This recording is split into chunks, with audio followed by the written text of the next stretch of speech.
Good afternoon, everyone.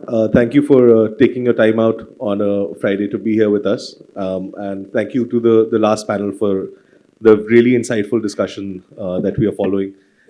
May I just start by having everyone, take a quick minute to introduce themselves so that everybody here knows who we are. I am Utkarsh. I run a boutique investment bank called Bexley Advisors, and we help young companies and funds raise capital. And our objective is to be mobilizers of capital for the MSME space. Hi, I'm Suman Chowdhury. I'm the Executive Director in Acuité Ratings and Research. Many of you know us by the name of SMERA Ratings, which is one of the earliest SME rating agencies in the country. We have rated over 50,000 SMEs since our inception. And I currently look after the research business in the group, and also I look after the whole strategy regarding our group business. Thank you. Hi, good afternoon, everyone. My name is Sandeep Agarwal. I'm the co-founder director at TeamLease RegTech. The company is focusing around regulatory technology. So we are one of the leading startups in RegTech space, focusing on digitizing compliances across law of the land.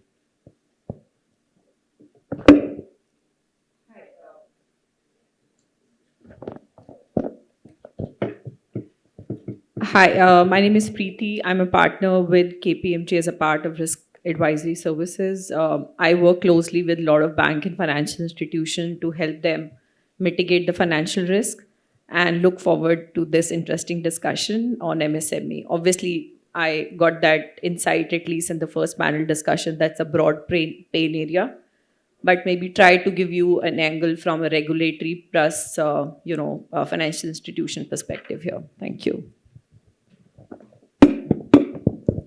Yeah, hi, good afternoon, everyone. I am Alok Dwivedi. I am Business Head and Executive Vice President for MSME business in Reliance General Insurance. And have been in industry for last 18 years and dealing with MSMEs for now 8 to 10 years. That's it. Thank you. Great. Thank you, everyone. If I may start, one of the earliest memories I have of insurance as a concept is from 2001 when the Jamnagar incident happened. And I remember reading, that was the first time, at least for me, and I was in college at the time, that I realized that companies can also take insurance. So I think what would be really helpful is, if we start off by, each of you or one of you or more of you sharing stories, hero stories of where companies have been able to do prudent risk management and where that's really saved the day. And I think that'll really help it, translate for a lot of the MSMEs who are still new to the idea.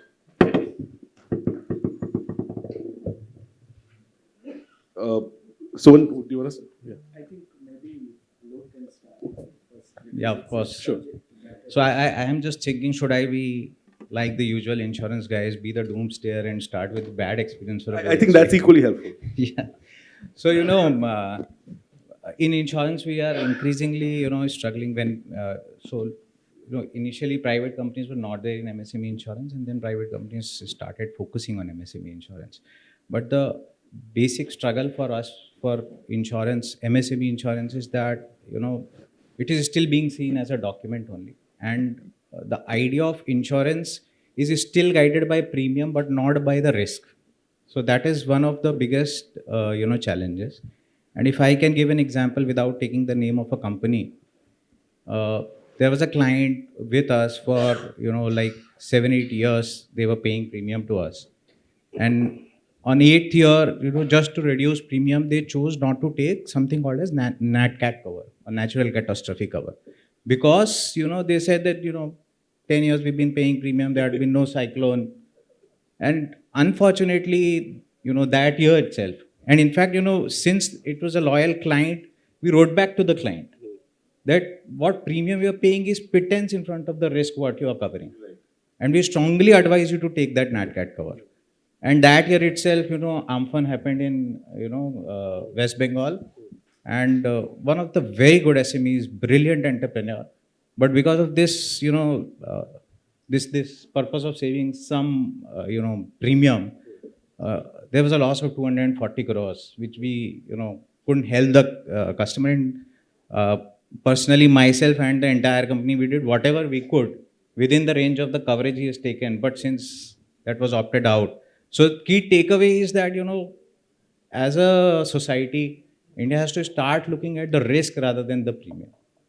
I think that's an excellent point, and I think I was reading up for this session, and I read that the total insurance premium that's paid in India is about $127 billion, of which about 70% is for life. So it's only 30% non-life. And if you just compare that even to China, that's about $650 billion, and US is over $1 trillion. So we have a long way to catch up in terms of even just getting the coverage that we need. But going back to your point, it's something which people are not fully educated about. So I think maybe Preeti, if you could just take up on that point in terms of where do you see this current state of MSME awareness about, or is there a culture of just compliance when it comes to risk, or is risk seen more as a strategic opportunity? I think very, very valid point. I'll try to address this question from two aspects. Some of us previously said, there are prudential norms which are being focused more from banks and NBFC and financial institution perspective. But how do we look at it when we talk about, say, MSMEs here, right? Does companies even have a prudent risk management framework in place to start with in first place, right? You're only doing things when you really being asked, maybe you go to the banks to take some financing, or you want to, do some compliance check perspective, right? Whether you want to do an internal audit, whether you want to have a credit risk management process in place. But you're right, there is no formal set of risk management or specifically financial risk management teams within the MSMEs to really understand what are they getting into and what will be the repercussions for that. So I think it's very important. We are today saying the NBFCs and financial institutions are really not open up for MSME because they carry a huge risk, right? You're lending into a segment which is an unsecured lending segment, and with the new regulations like Ind AS, which is IFRS 9, which we all, right now struggling these days, that whether banks and financial institutions needs to carry more provision, even not just for the bad customers, even for the customers who are good, but they can be bad, in the future. Should I pass that risk premium, which I'm carrying in my book today to the customers who are more riskier, which means, the financing which is available today is going to be more riskier tomorrow. So I think, they need to set up, and at least we talk to large corporate, they still have some sort of treasury and risk management frameworks in place. But if I talk about the MSME segment, I think that knowledge and that, needs to be passed on, maybe some regulations for them, I think that's clearly missing. No, you're absolutely right. I think there's some more awareness and depth of understanding in the financial space, well, even for financial MEs. But in the non-finance MSME space, I think the understanding and the dimensionality of risk is not well understood. I think maybe with that, I'd like to go to you, Sandeep. In terms of, there's clearly a lack of best practices that is established in the industry. And for MSMEs, it's such a scattered, group of people that there's no one set that can work, and there's no one regulation that can work. So how should MSMEs individually be able to think about how they should approach risk? And also because, when you start thinking about risk, it becomes an exercise in creativity. Right? There's no limits to the kind of risk that you can imagine. So you also have to, cull that, and it becomes an overwhelming problem. So how do you recommend MSMEs start thinking about this challenge? So I think as an MSME at some point of time, when I had also struggled on the same lines, I think we need to understand the basic problem with MSMEs is basically the bandwidths that they have, both in terms of the skill sets as well as the funds that is available with MSMEs to invest. Now, as an MSME, everybody struggles on prioritization. Where to prioritize more on, right? Should I prioritize on funds which is required on a day-to-day basis? Should I prioritize on funds which is required from a growth perspective on investments? So I think with limited bandwidth, a owner of a small organization can do what he can do best with limited bandwidth, right? So he tries to take up everything as a one-man show. He picks up more important things which is important today. Probably he misses out on certain things either because of he's not aware of it, or rather something possibly because he's not been able to focus on it. He wants to get into it, funds are not available, he wants to take it up, time is not available. So it's basically a practical aspect that also has to be considered. Benchmarking frameworks are all important, but from them it's basically sustenance on a day-to-day basis. Financial stability for an MSME plays a very significant role, right? We heard in the last panel that every small incident can also hit their business very easily. They don't have the gestation or the bandwidth available to take care of any emergencies on that. So I think a lot of time it's gut feeling for them, and no doubt awareness is important. So I think from awareness perspective, if there are certain things which can be made available to them on bare minimum things that should focus on. I mean, do your business, no doubt about it, but at least take care of A, B, C, D, E items so that you are well placed to take care of certain set of uncertainties that will help them as an individual. Got it. So it's not the intent a lot of time, but it's possibly. Right. No, I think you're absolutely right. An entrepreneur, when she starts out for a journey, it's survival, right? So and every rupee, every dollar is one which is hardly hard accounted for, and there's always less, not more. So insurance and risk management always seems like an afterthought and something which we'll get to jab bade ho jayenge, right? So, but in terms of that, I think. Maybe Suman, if you could, elucidate what are some of the ways that people can change that thinking, and what are some of the things that insurance companies and risk service providers can do to go and give very customized solutions to MSMEs, given the challenge that A, they are scattered, B, the problems that they encounter individually are very different from each other. So that's not, there are certain things like, cyclone insurance and stuff like that, which are uniform, but the real problems that people encounter are very diverse. Right.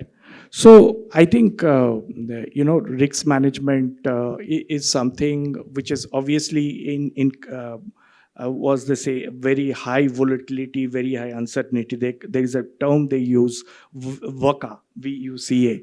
So we are in this age of very high uncertainty. Our climate risk has increased, their event risk has increased. I mean, as an economist, we see much more, let's say, geopolitical risks, which are not just localized risk, but overall global risk. So in this kind of an environment, needless to say that risk management is very important. Now, can we expect the small businesses to have a very formalized structure for risk management? I think that will be a stretch at this point, given the kind of, as Sandeep also mentioned, the budget constraints they have, the bandwidth constraints they have.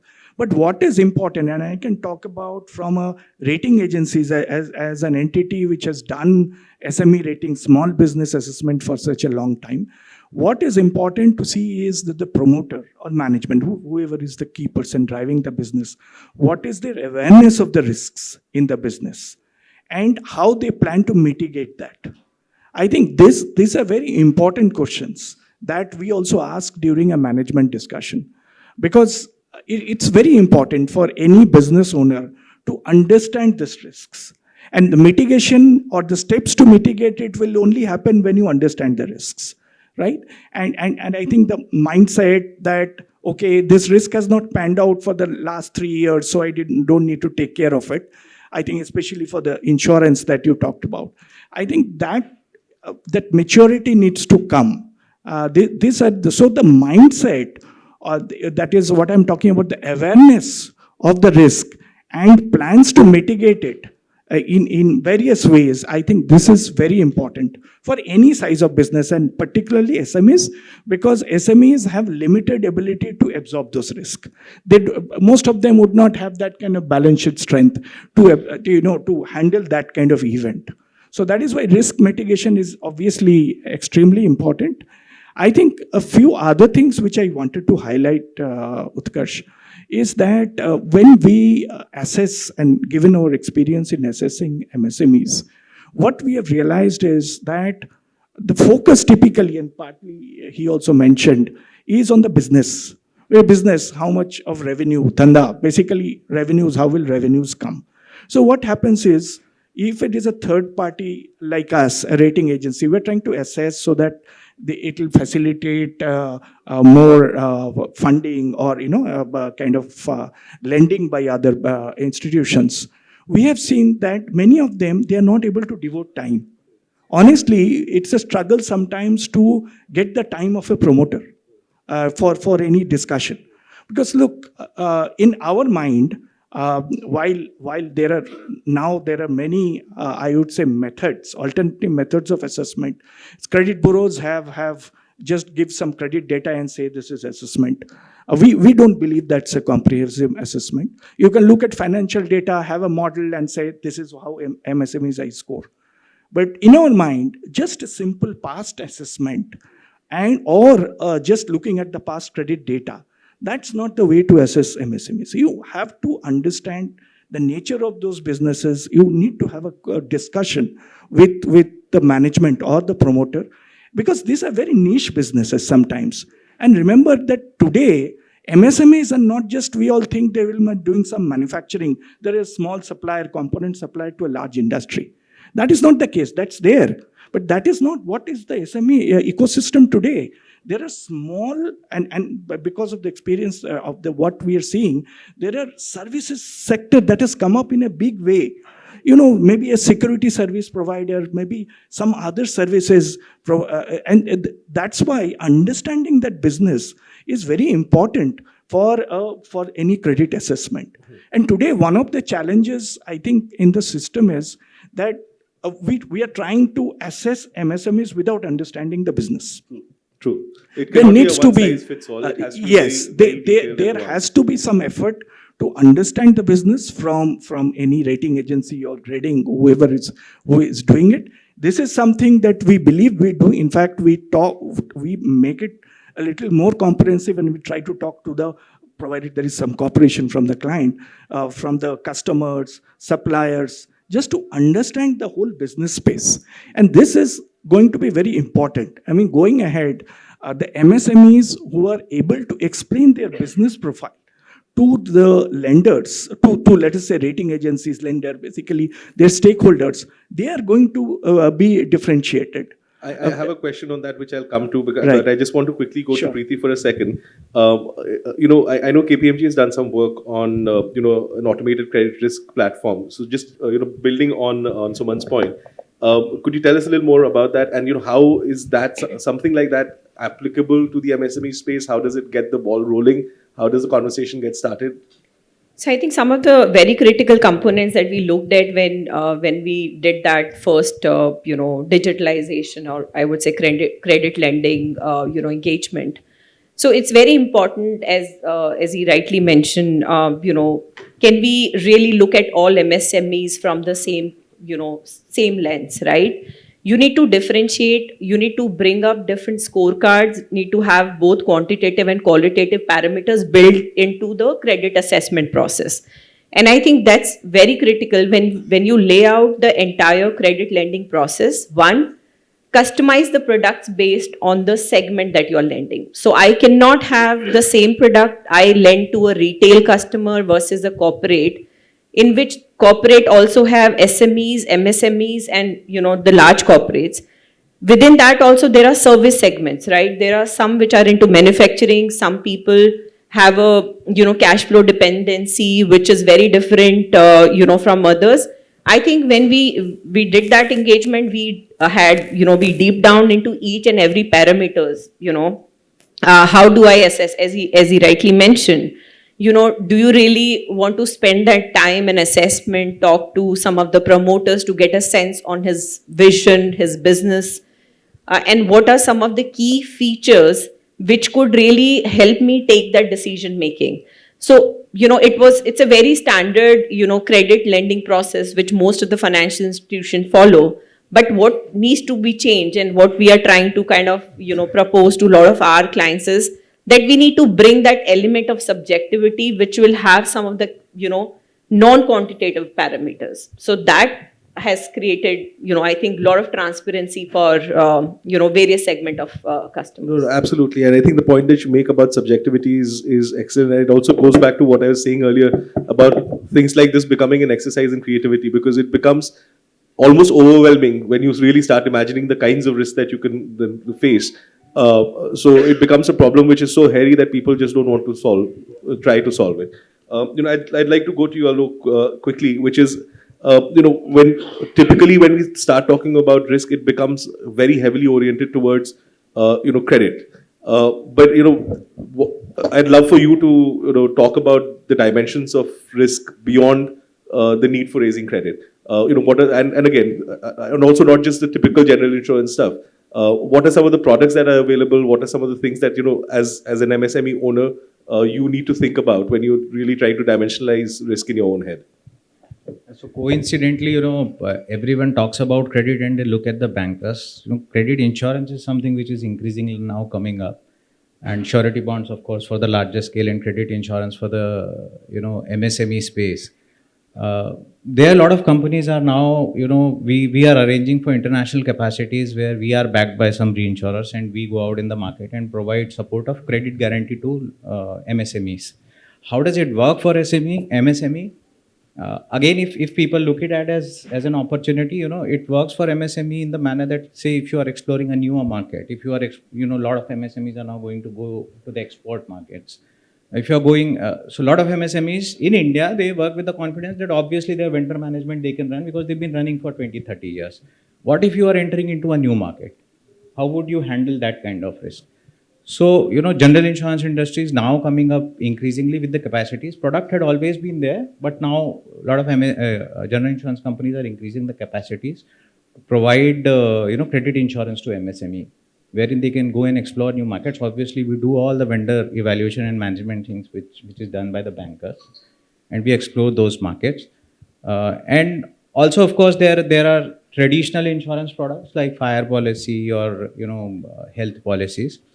But also now we are working on something called as parametric insurance. Now this is a new thought in India, had been tried and tested in some of the developed economies. And genesis of this thought is because when we say risk, we only talk about the usual stuff like if there is a fire or if there is an accidental damage. But nowadays, the catastrophic losses are the biggest losses which are happening. And whether we realize it or not, climate change is hitting, it's standing in front of our door and we have to acknowledge that. Just to give you an example, in India, the economic losses covered by insured and done by the NatCats, natural catastrophe, is just 3%. It's just 3% of, catastrophic losses are covered by insurance. While in developed economy like USA, it is around 32%. And I think that brings us back to the point with which I started. One of the first times I encountered insurance as a concept for was when Reliance was hit with that earthquake in Jamnagar, and we all read about the fact that it was 20,000 crore factory covered for 40,000 crores, so they were all good. And I think at the end of the day, they faced losses about 500 crores, which is pittance compared to the fact that they what was at stake, and the premium was 100 crores at that time, so which you seemed like an insanely high amount. But I think one of the points is, I've had the good fortune of working with, one of the largest hedge funds in the world, Bridgewater Associates. And one of the ways that they got started was by providing, chicken insurance to McDonald's, right? For the lack of a better word. And then, in London, if you go, there's City of London, where, Lloyd's is the insurance center established in, the late or the early 17th century. And the reason I'm bringing these things up is that, there's a lot more maturity, a lot more penetration, and a lot more depth in some of those markets.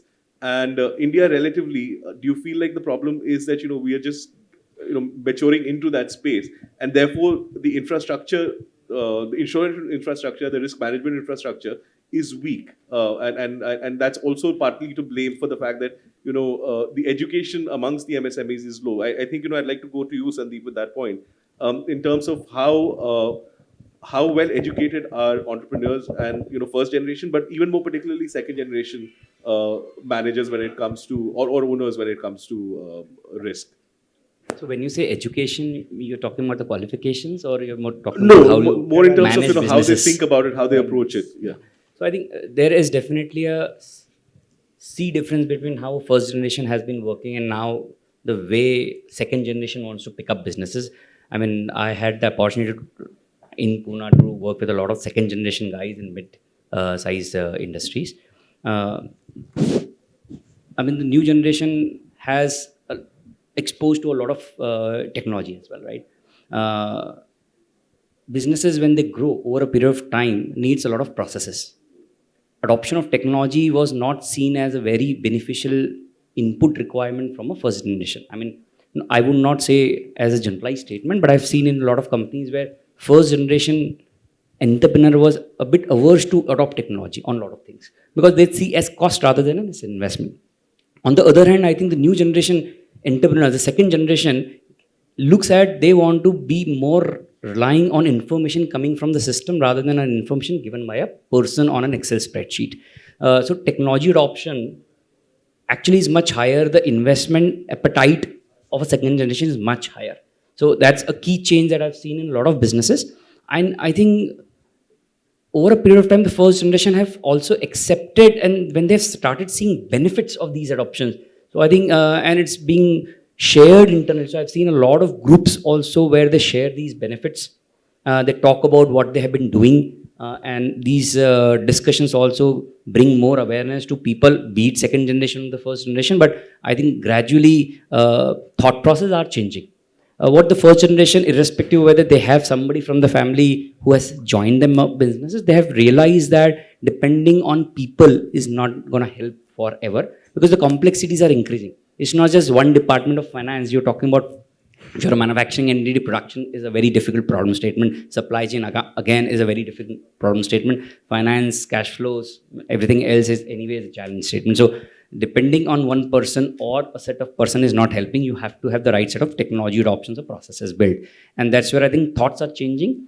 Again, how much do you can spend versus how much do you want to spend also is a gap to start with. But I'm sure there is a change that we can foresee. And then a couple of years from today, I would see a lot of MSMEs also. I won't say micro, I would still say small industries at least will, I would say today they have already invested or started investing on technologies. Micro will take definitely a long time. I think the benefits they can't see today, can they reap any benefit from change in the mindset of adoption of technology? But it's a gradual movement towards more and more investment driven thought process rather than seeing it as expenses as of today. No, I think that's a great point. And I think, Suman, that brings me to the question which I wanted to ask you, which is, do you feel like when you interact with the same company over a number of years, are you seeing, some kind of, what are the dimensions in which you see changes happening, which makes them better from a rating perspective? And does the process of rating itself help inculcate a culture of, better risk management, better risk awareness?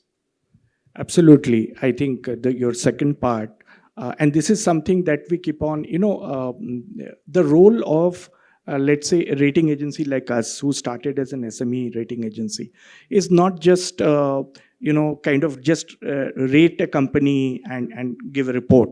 It is also to kind of a little bit of handholding to make them aware of the processes and how it benefits them. So it's a kind of concept. It's an awareness building also that is involved in this whole rating exercise, at least for SME rating. Now, one concern that I will flag off is based on our experience, and we try to address that through our outreach programs, is that, initially, let us say an SME, and mostly, let us say, small enterprise, and they will get an assessment done. There is a certain cost, of course. There was a government subsidy. Many of you would know that there was a government of MSME subsidy, which was there earlier, which is not there. And rating agencies had to bring down their prices.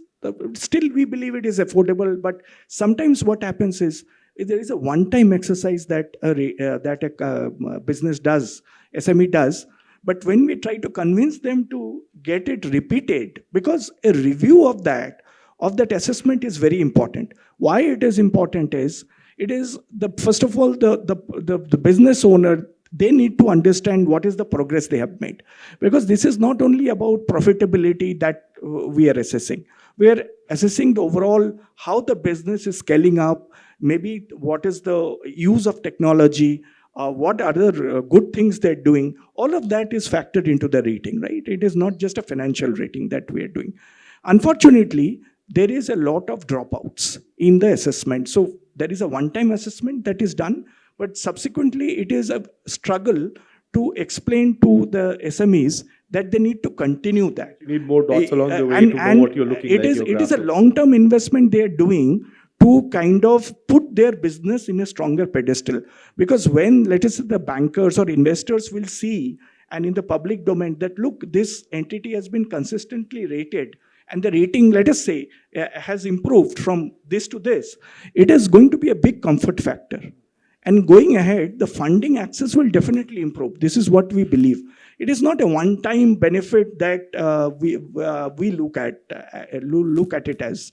So I think this is something that I think the SMEs and the SME owners need to appreciate, that it is a kind of a long-term, I would say, partnership with an assessment agency that and which will give a good sense of how the progress in terms of the fundamental improvement in the business that is happening. So that is one point.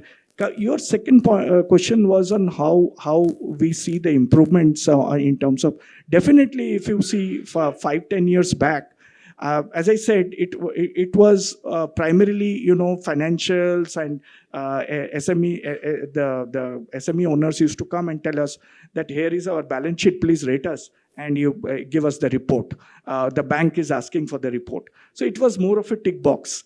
But I can tell you that over the last few years, we are seeing many, we would like to see a higher proportion of that, but many SMEs come to us and said, no, we want to get a good rating. They aspire for a good rating. They're willing to engage. They're willing to explain their business.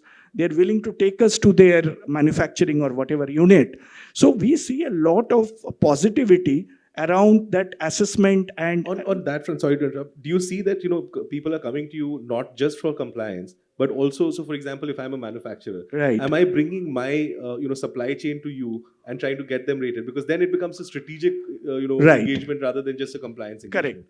I would say we are still a little away from it, but yes, I think over a period of time, the whole supply chain will also get important. It is a little more relevant for large corporates because they will have large suppliers.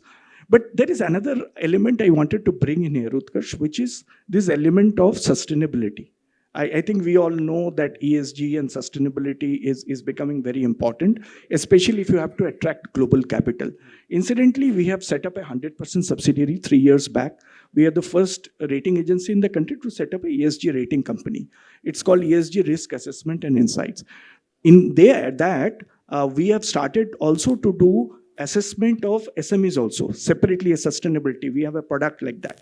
Why it is important is, especially for SME exporters, as if you are part of that supply chain and you're supplying to, let's say, to Europe, increasingly, I know the regulations that are coming, and assessment on sustainability is going to be very important. And SMEs also have to get into this at some point.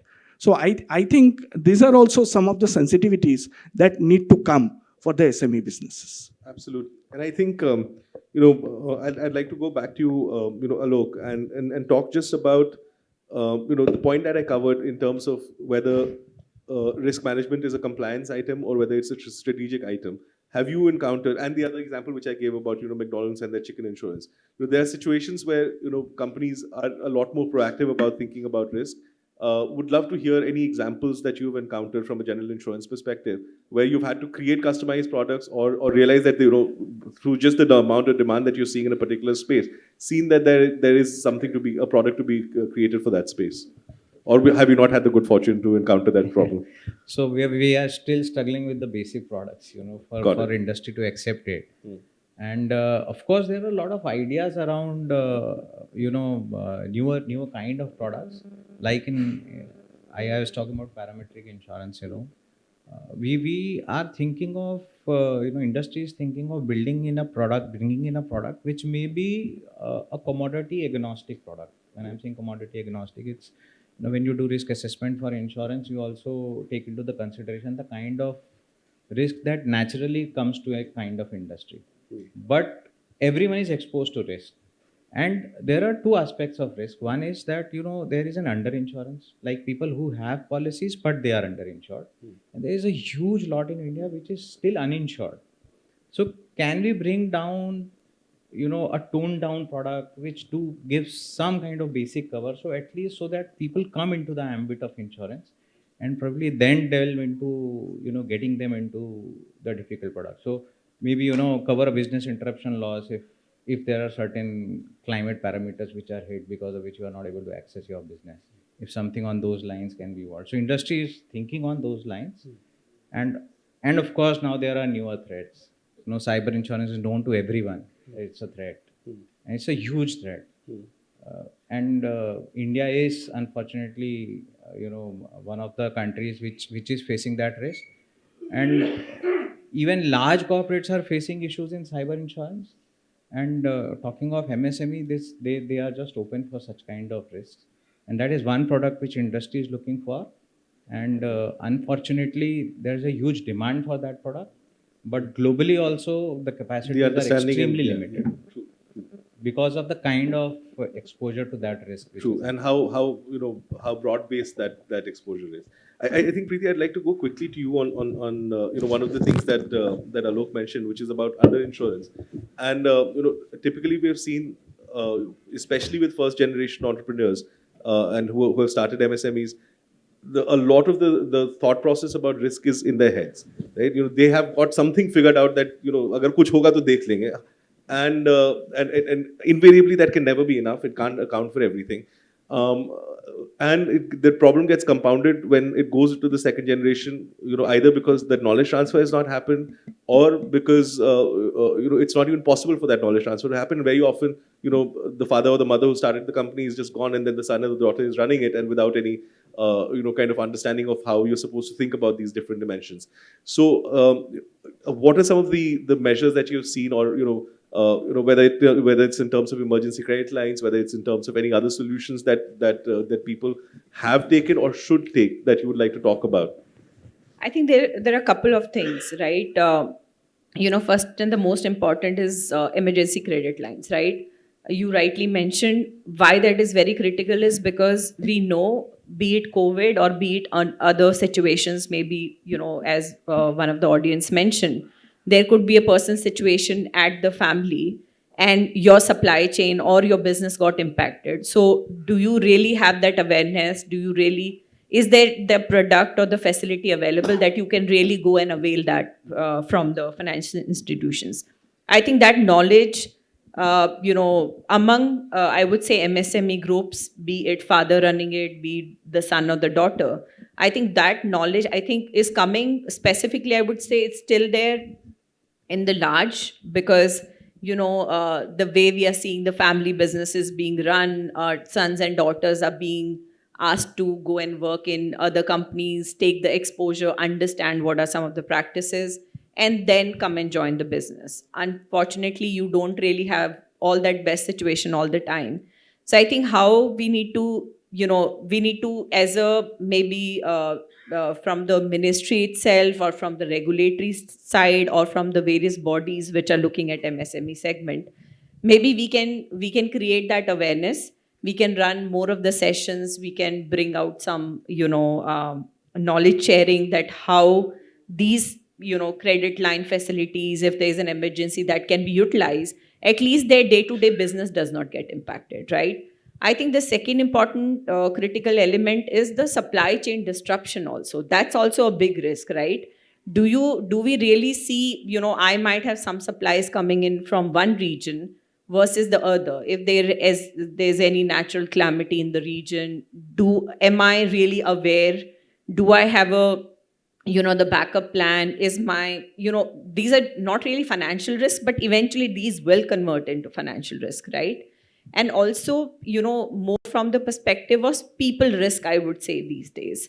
So sometimes what we have at least seen in a lot of large companies also these days is that, we are dependent on very few people to run a lot of those Excels, run those solutions. I think moving to technology is very critical for the MSME sector, because that will give them a lot of flexibility, not just be it digitalization, you are, making your entire credit process smooth, your disbursals, your collections, everything becomes smooth. But at the same time, you can advance yourself. If we are talking about, made in India and all those concepts, you need to we need to focus more on technology and advancement to reach to, map ourselves to the global No, level. I think that's an excellent point. I think, it's one of those things where if you start thinking about it, you become better. The deeper you think about it, the more deeply you have to engage with your own company in a strategic level and understand, what are the things that you face and what are the things that you confront. And then you can start thinking about it not in terms just of compliance, but in terms of how you can make things better. And then that also leads you to solutions that, the market can provide in managing that risk better. I think, Suman, you wanted to say something. Yeah. I just wanted to, I think Preeti covered this point well. But, mitigating, our topic is itself mitigating financial risk. Now, one observation that I continue to have for a long time is, as I mentioned, that the promoters are very extremely focused. SME owners will be focused on the business, and the attention that financial management deserves. That doesn't happen. When typically our experience in that level is that there will be an accountant, a junior accountant, and at the best there will be a financial advisor who will be a CA, who will be maybe an auditor. I mean, that is the whole finance team in many SMEs. What happens is that certain things which don't get enough attention. One thing Preeti already mentioned, it is the available of liquidity. Look, the point is that SMEs, they get stressed on liquidity because of any event, let's say one customer not paying and you get into a problem, right? A default. Now that element is extremely a problematic area today. Why? Because you have credit bureaus. Everybody has information on how many days delay on each facility has happened. This is very important, and rating agencies will also have it. So it creates a major impact on the financial track record, and it impacts the borrowing cost or access to funding later on. So from professional management point of view, it is extremely important to have a liquidity plan in place that, look, I need to have backups on liquidity, standby credit line, whatever, but I need to pay the dues on time, the financial debts on time. Because if it's not happening, that's a cost that has to be incurred over a longer period of time. That's the point I wanted to mention. You're right. So, and again, I think making points where lapses in risks are not just a giant outcome, but incrementally you start thinking about it with more resolution, will create more of a culture of risk management. I absolutely agree with you. I think, Alok, I'd just like to Sandeep, I'd just like to go to you for a quick second, and if you could just talk about some of the best practices that you've encountered, or the best practices training that exists. How what are some of the resources that are available to MSMEs who want to engage with this subject? Risk management. Frankly, I have not seen specific best practices for MSMEs, but I think what I have seen in my friend circle, or my customers or clients, way back when I was actually had my consulting arm some time back also. There are a lot of good MBA colleges. That is one simple way where specific subject can be making you ready for businesses. That is one way of looking at it. Where, and I have no idea on which college has a better MBA program on that, but it's basically if the person who has to start handling the business can be trained on the problem statements that a business has, irrespective of the industry. Broadly, a lot of problems remain the same except for the industry-specific problem, right? So if you're a manufacturing, you can be manufacturing different products, right. But manufacturing problem statements remains the same, right? Production cost still remains the same, wastage still remains the same. The problem statement still remains the same. So if you can be taught about the problems, and then there can be different solutions to it. So one way is, can there be formal education programs which MSME owners or second generations can be exposed to, so that they become more aware? I know as a businessman, I'm handling the business. So I am actually doing a lot of work for me, but possibly I'm missing out on a lot of things which exist. You might be reinventing the wheel without knowing Correct. it. Absolutely. So I think one simple way could be formal education, which is focused around not just a plain vanilla MBA program. It's more focused around businesses and the risks around businesses and the solutions that you can opt for. Right. Second way, what I've also seen is, I was talking about forums where you collaborate and discuss on good strategies that somebody has adopted and he shares, and then it can be thought through on whether is it relevant for me? Can I adopt it also? Yeah. So I have seen certain organizations where young entrepreneurs come and join, they talk on problem So statements. collegiate knowledge sharing is something It's which is more of a very- knowledge sharing, Yeah. formal knowledge sharing, and then you get to know more what people are doing, what people are opting to a problem statement, which probably is also a problem statement for me, but I have not got a chance to speak to anybody except for an advisor. So a lot of times I don't go to an advisor for every problem, right? As an entrepreneur, I try and see if I can solve it. Yeah. Internal Which is a auditors. big problem, you know, as Yeah, so entrepreneurs. I I mean, I've also started my own firm. I know that one of the biggest challenges is, you know, we don't know how to delegate. You know, we feel like सारा problem अपने को ही आता है, अपने को ही solve करना है, and that's a challenge which entrepreneurs MSME के also लिए have. प्रॉब्लम ये भी रहता है डेलीगेट करोगे किसको मतलब करोगे किसको? Yeah, पहला exactly. I think I वहाँ have पर that भी है। too. I If think I may. Alok, you wanted to say. I'd like to open up to questions after this. So we have about 5 minutes. But Alok, you wanted to make a If I point. may add to this, you know, risk management practices, how, you know, an SME can so understand about this. So, you know, again, you know, you are asking this question to Sandeep, but you're not coming to me. But this is the representation that, you know, we are still looked as the premium manager and not the risk managers. Yeah, you know, that's a fair point. pick up that premium. There is a natural process of risk inspection that we do, which is part and parcel of our business. And we share those risk improvement practices with all the proposals that we underwrite. And that covers everything except for maybe your supply chain. It covers everything, how good housekeeping, what is the stock management, how your electricity supply lines should be managed, what is the value at risk in terms of the concentration of risk that you are putting in. We have all those kinds of reports, and we release those reports to all our risks. We are required to do that. That's part and parcel of doing our business. And I've increasingly seen that wherever we are directly related with promoters, or we are directly in connection with the promoters themselves, so we do some kind of subjective insurance that, you know, these are the risk practices which we expect you to do in next 12 months, and hence we are writing it. Right. Wherever we have promoters doing that, interacting with us, we see marked improvement next financial year. But coming back to that delegation point, you know, a lot of time it is being delegated to someone who has to manage the documents. Right. Not Not someone the who has risk. any ownership and who can make any So changes. they don't understand the, Right. you know, the criticality of such reports. Right. So that Well, is I one think of that's a the very critical point. Whether it is a compliance thing or whether it's somebody with an ownership mentality who's you know, looking after that. And I think, you know, I'll just end with a small point.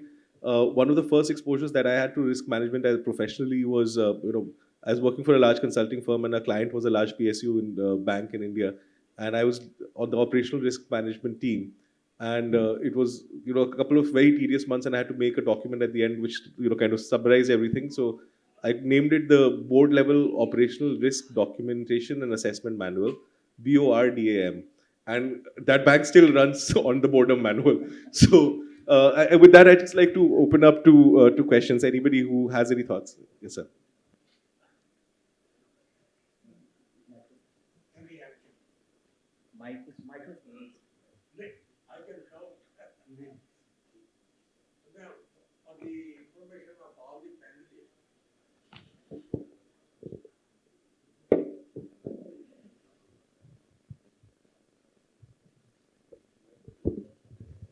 The development commissioner who was there in the morning, unfortunately he has left. I wish he could have been here and listening what we are discussing. Now, I want to bring to your knowledge, there are more than 250 incubators set up in the entire country, funded by the government or the state government. And each business school, engineering college, our Ministry of MSME, they are doing entrepreneurship development courses for the entrepreneur. The duration is 4 weeks to 6 weeks. The content of that EDP courses is very old. I think when I was there, what I was teaching, there is not much change. All this risk management and financial literacy should be a part of that. You are talking about first generation entrepreneur. First generation entrepreneur will come from those institutions.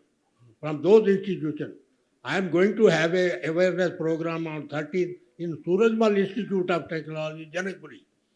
I have tried Bennett University कि आप मेरे को जिनका business है father या कोई कर रहा है छोटा मोटा काम उन लड़के लड़कियों का नाम दो so that I should adopt और उनको मैं एक एंटरप्रेन्योर बनाऊं जॉब क्रिएटर बनाऊं No one has a responsibility. वो कहते नहीं आप सबको ही अवेयर कराओ. नहीं, I We think, are sir, not- I'll cut you short My because question is कि क्योंकि आप इंश्योरेंस और उससे हैं, अगर ये गवर्नमेंट ये एक सिलेबस 6 वीक के कोर्स में ये अगर कंटेंट लिटरेसी की करेगी तो we will have good first generation entrepreneurs. I think that's a good point. I think his आपका point भी- is, yeah, आपका भी if I may business just बढ़ेगा, summarize, हाँ जी. आपका भी बिजनेस बढ़ेगा और उनको भी जो है रिस्क का मैनेजमेंट होगी. जी. ये मेरा question. नहीं, I think that's a good point कि अगर if the government, would you like to take that, Preeti? I will just add on to this. So you're right. Maybe that curriculum could be looked at along with the MSME, sector and the government. But I think there are a lot of other programs which are being run across the globe, maybe by consulting firm and a lot of other financial institutions. And there are, as I also said, the awareness needs to be there. And your point is very valid, right? Unless you don't pass on that information, what is the newer risk which are there in the market, you need to update the courses. That is definitely there. But I think in last 4-5 years we've gone through a very different regime which has bring into a lot of different risk popping up in our economy which we have never seen before. So I think maybe we can speak after this, but yeah, we can see how we can work back with the government to I think set we up have time for one last question, so sir. Yeah, thank you very much. I think you've all created a lot of awareness of the type of risks, which is the questions coming from the audience and what you have all focused on. What are the kind of risks which MSMEs should be aware of? But there are many different things. I think natural calamities, everybody understands. But a lot of the other financial risks you've talked about, what are some of the products which are available to MSMEs which they should consider for covering each of those risks? And maybe Alok is the best person to advise. But having recognized the risk, the next step is how do we cover for that risk? And does any kind of cover exist for that kind of risk? So if you could educate us, that would be very useful. So one of the most missed aspect of risk as well as the insurance products for such risk is the kind of legal environment that now everyone is being exposed to because of the changes in law which are happening. A Consumer Protection Act has happened, changes happened in year 21. New Indian Penal Code is going to get affected. The penetration for liability insurance. What is liability insurance? Liability insurance is basically, if some third party damage is happening because of your product, or because of you being part of some supply chain, some larger supply chain getting affected due to your product. And also then there are contractual liability. When you export to international markets, every time when you export to international markets, there are contractual liabilities which are in that. So we as a nation, we are not at all ready to accept sir, property or MD or material damage or business interruption as a risk. This is one risk which people are absolutely people are exposed to. There are products available in insurance industry. We call it corporate general liability or product liability. These products provide you cover against any litigative environment of course named litigative environment which you are exposed to by virtue of supplying to some large corporate or by virtue of supplying to international market, or maybe you as a seller of your brand also. So that is one risk which is absolutely not considered in anyone's point of view. And second thing, as I spoke earlier, sir, cyber insurance is something which has come up big, which is a very, very big risk, and everyone is exposed to that. And industry has product for it. There are some limitations in capacity, but it is function of economies of scale. As larger we become on those policy, we start providing capacities on those policies. So these are two unforeseen risks which I see, which is not under the consideration for any of the promoters. I'll just add to it. See, what we have been talking here is just broadly two risks, things which can be handled by certain products. Risk management is very complex topic, right? Everything in business that we do has a risk of not doing it, and there are things like, we have been talking about insurance and credit lines, which is liquidity issues or other risks. But I mean, you can have issues around your market as well. I mean, the geographies that you're operating, something goes wrong. Regulatory environment changes. I mean, online gaming suddenly went off with so much of GST. Succession. I mean, no product can help you manage your succession. So there are too many things from a risk perspective. Now, genuinely, if we get into risk management, is a very complex topic. And that's where large organizations from the law perspective, they have to follow. But there is no law talking about MSE managing on MSMEs doing any risk management. So MSMEs as is small businesses have to think through of these small Think about risks. it themselves. Yeah. I So- think I'll have to cut you off because we're out of time. But I'd like to thank everyone on the panel for their time. I think it's been a very interactive and a very insightful session. So thank you everyone for being here with us.